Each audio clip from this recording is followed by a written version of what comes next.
Is the war in Yemen about to end? The Saudi-led coalition and Houthis agreed to extend a ceasefire for another 2 months. Will the truce hold? And will it help to end one of the world's worst humanitarian crises? This is Inside Story.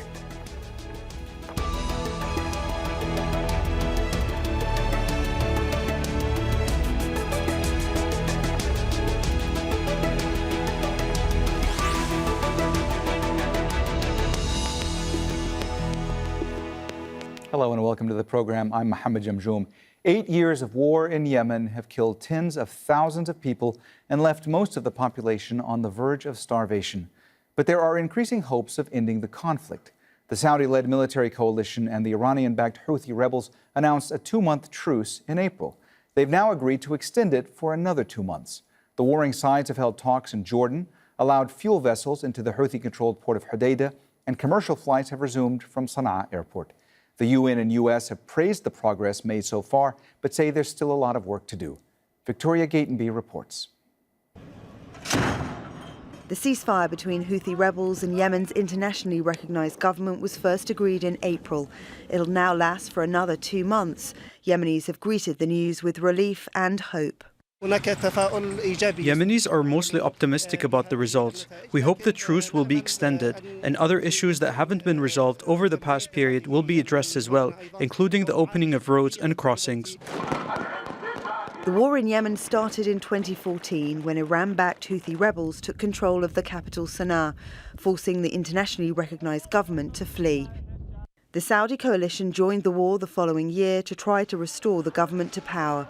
More than 150,000 people have been killed during 8 years of fighting. US President Joe Biden and the UN have welcomed the move to extend the truce. This is a pivotal moment for Yemen. Yemen has the opportunity to continue this progress and choose peace instead of war, suffering, and destruction. The longer we can create and keep and uphold a kind of a truce bubble, the more we hope that donors will continue to fund our operations. The conflict's created one of the world's worst humanitarian crises. The UN says more than 4 million people have been displaced, 19 million others are going hungry. Analysts say the truce is a pathway to peace. The institution of a new presidential council in Yemen, I think that's been key because this new council, an 8-man council, has really been focused on trying to change the trajectory of Yemen. And it was significant that some of the old warmongers were removed from leadership positions in order for this council to come in. So there's everything to play for now. There is still the problem of Taiz, a large city in Yemen's southwest that's still under siege. But after 8 long years of fighting and misery, there is at least hope among Yemenis that this devastating war might finally be coming to an end. Victoria Gatenby, Al Jazeera.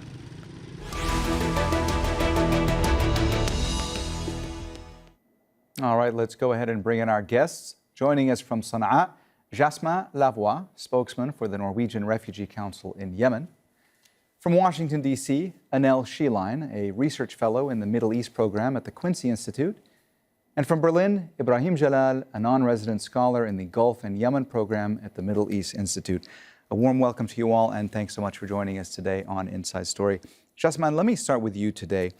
The UN says that the war in Yemen has caused the world's worst humanitarian crisis. From your perspective, you're on the ground there in Sana'a, how much is this dire humanitarian situation driving the ceasefire? Well, what I can say is it's a pretty dark picture. I think there's around 17 million people right now in Yemen that are struggling to find food daily. It could go as much as 19 million by the end of this year. And what it means concretely is when I go here in Sana'a to the market, there are food on the shelves, but the problem is many people cannot afford it. So I don't know to which extent this is driving the peace process, but definitely we think that this extension of the truce is an excellent news for Yemen. I think it shows commitment, a serious commitment from all the parties of the conflict to end this senseless war, but also reduce the suffering of millions of Yemenis. Ibrahim, from your vantage point, how significant is it that the ceasefire was extended, and how difficult was it to achieve this outcome? Thanks for having me. I think the extension of the ceasefire, of the truce, not the ceasefire, was a significant step and expected, but the negotiations of the extension was largely uneasy. It required external pressure by the United States, the UK, and other members of the Security Council, but also facilitation of both the Sultanate of Oman and Saudi Arabia. Of course, the PLC had made clear signals that's interested in a renewal, and we've seen also the Houthis indicating conditional extension. But as much as the extension of the truce is important, what matters now, or the big question in the room, is what is beyond the truce. And if it's not backed by a broader political process, then I fear and a return to basically the cycle of violence that we saw in the past couple of years, with the center of gravity being mattered. And now, given the scope of negotiations focused on the opening of routes in Taiz, that might be also a mini front line if the routes are not negotiated to be opened in full. And the talk about Taiz is not new. It's part of the Stockholm Agreement of 2018. So the truce also goes back to the previous unaccomplished parts of the Stockholm Agreement.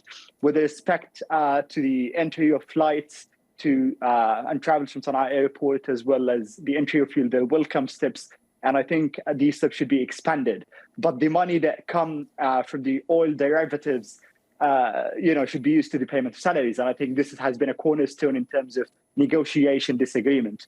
And that's also part of Stockholm Agreement. The Houthis are supposed to pay and use this money to pay civil servants their salaries. And that's not only a humanitarian outcome, but also a legitimate right of the people. And it should be negotiated fairly. I'm sorry to interrupt you, but I just want to get back to something you mentioned. You mentioned the PLC. We should remind our viewers the PLC stands for the Presidential Leadership Council. The Presidential Leadership Council was introduced in early April. There was a shakeup in government. You had President Hadi stepping aside, essentially giving the reins to this 8-member council. From your perspective, has this Presidential Council been effective? Has this council been able so far to unite Yemen's anti-Houthi coalition?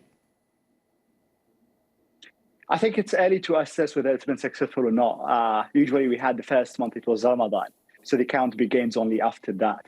But of course, we need to also acknowledge the complexities and the competing objectives within the very council, because it reflects not only the de facto entities on the ground, but with these entities, there are multiple objectives, at least in the long term. So we need to monitor closely the next unfolding steps when it comes to the political appointments across security, military, and the executive entities, to see whether they actually have, first of all, a degree of consensus on the appointments, and second, a public commitment to the delivery of public services. And based on that, I think we can also assess the possibility of unifying the military effort on the ground, so as to have only one opponent should we have an escalation if the truce eventually collapses, which is the big fear of many in Yemen, actually. Annelle, I saw you nodding along to some of what Ibrahim was saying there. It looked like you wanted to jump in. I'm going to let you do that, but I also want to ask you whether this is called a truce or whether this is called a ceasefire. The fact that it has been extended, from your perspective, does this show a serious commitment on the part of all the actors involved in this conflict to try to end it? I think the extension of the truce largely does reflect external pressure, as my colleague Ibrahim mentioned.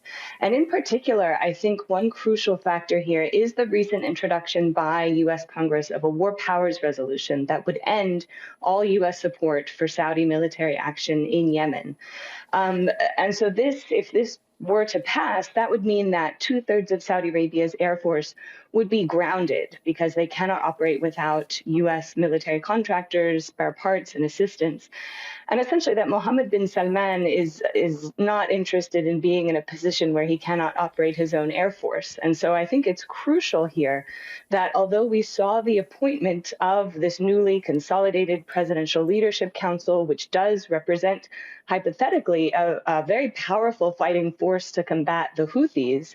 And again, sort of the first time that we've seen all of these different actors and factions who do have quite divergent goals in terms of their ultimate agenda, but they all agree on their opposition to the Houthis.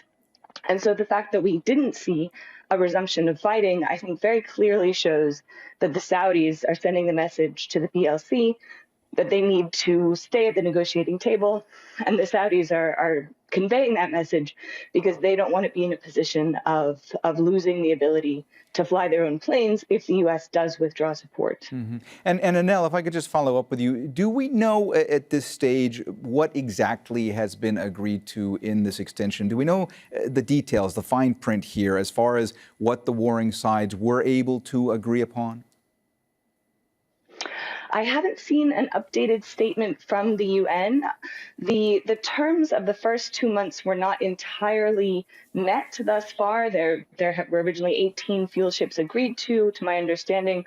At the time that the truce ended, only 12 had gotten through. There were supposed to be 2 flights a week from Amman and Cairo to Sana'a, and we only just saw this first flight from Sana'a to Cairo. So my understanding is part of this is to sort of try to maintain those fuel ships getting in and the flights coming in. And then very crucially, as has been mentioned, opening the roads around Taiz was also a crucial part of this. And in that respect, there was a meeting, there have been discussions of this, but thus far we haven't seen the siege of Taiz being lifted yet. Jasmin, what are the on-the-ground logistics like in Yemen right now when it comes to specifically delivery of much-needed aid to different parts of the country? Has that situation improved?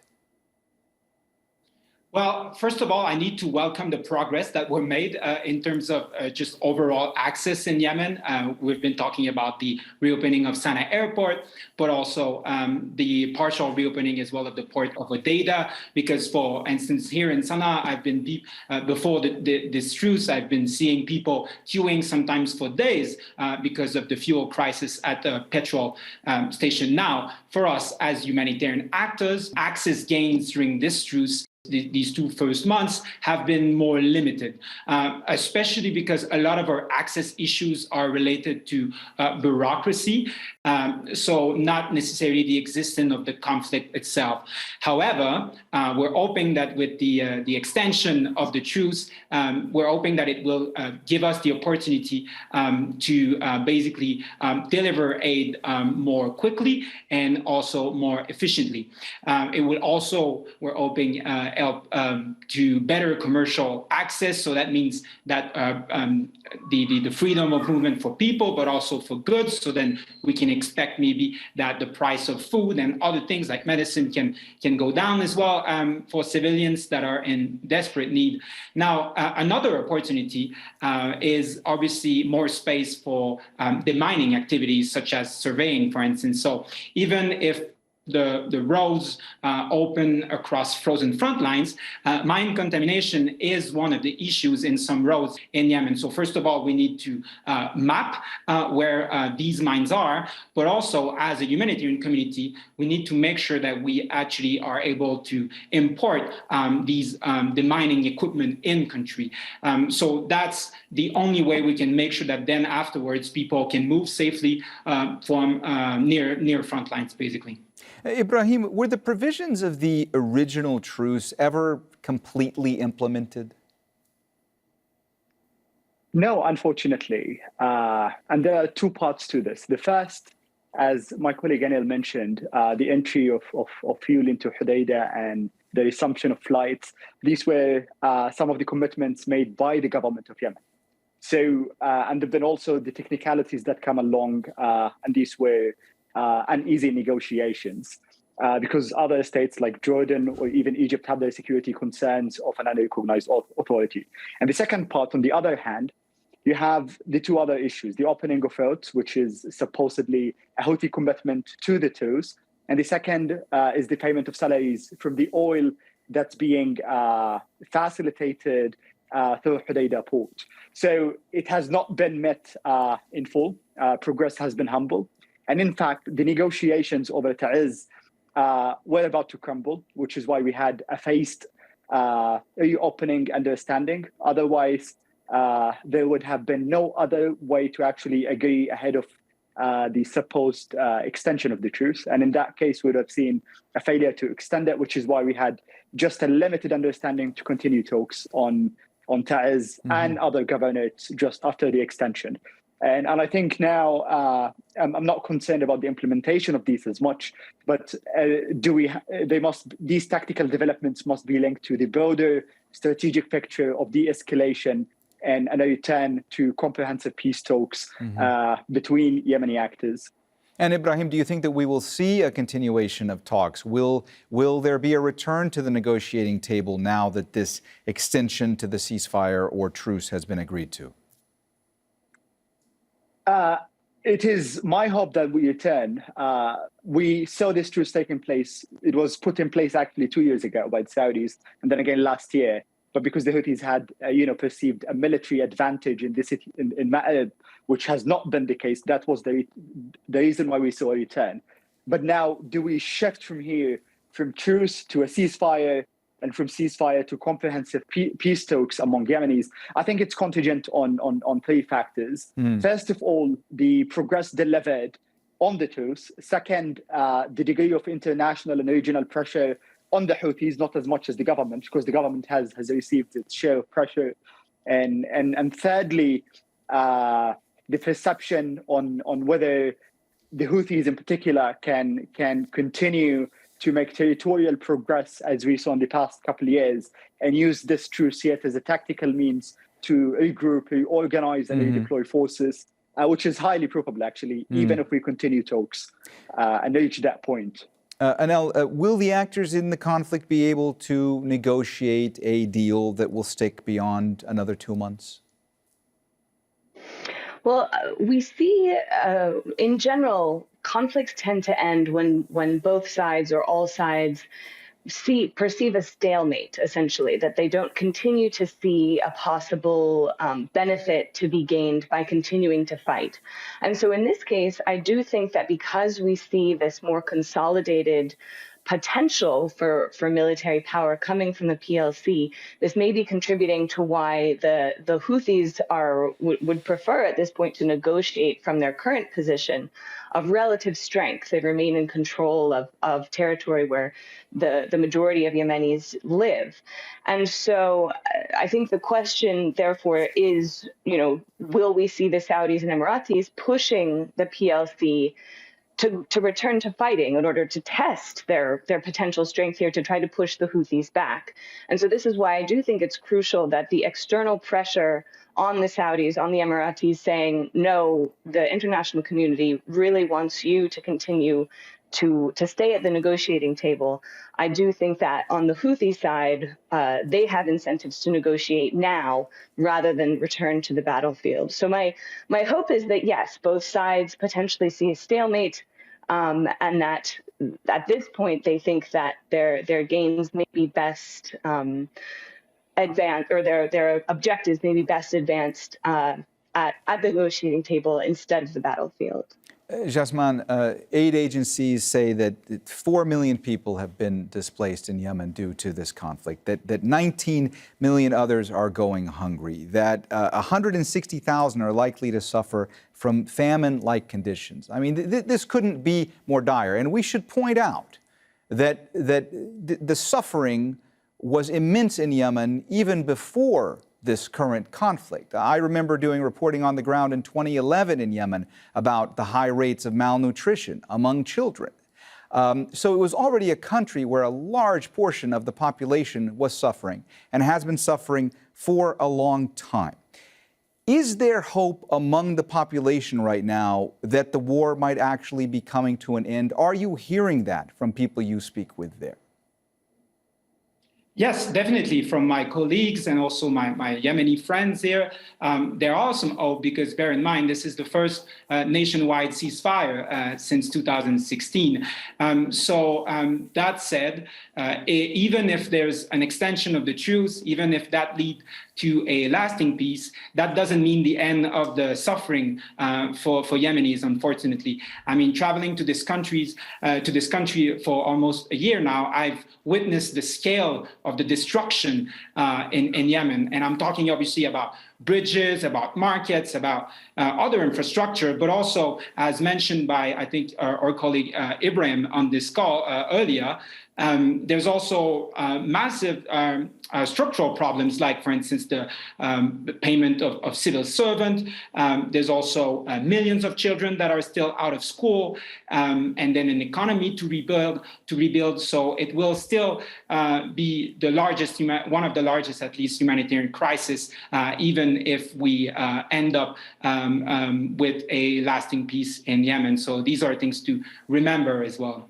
Ibrahim, if I could get back to something you mentioned earlier and something that Jasmin was just talking about. I mean, let's talk about something as fundamental as the economy, which has been in wreckage in Yemen for such a long time now. Let's say that things go well for the foreseeable future. How difficult would it be, whether this truce leads to a lasting ceasefire and negotiations continue, even if the conflict were to come to an end, how difficult will it be to rebuild the economy in Yemen?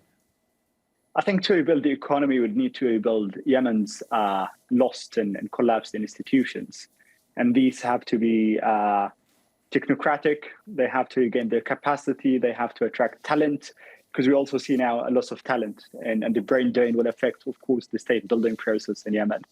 And the economy now, you have to revitalize or revive the sources of revenues, many of which have been dysfunctional. Like, for example, the Bilhat facility in Shabwa, and that has been off for over 5 years now. And that's going to be challenging. And then the next challenge, of course, will be also to reconcile the monetary sort of flows that we see, given the disparity in the price of Yemeni notes in across the country. And thirdly, you would have to sort of dissolve all the new formed institutions, because otherwise you'll have sub-states within the state and sub-economies within the economy. And that will also be a mega challenge for the post-war recovery phase in Yemen.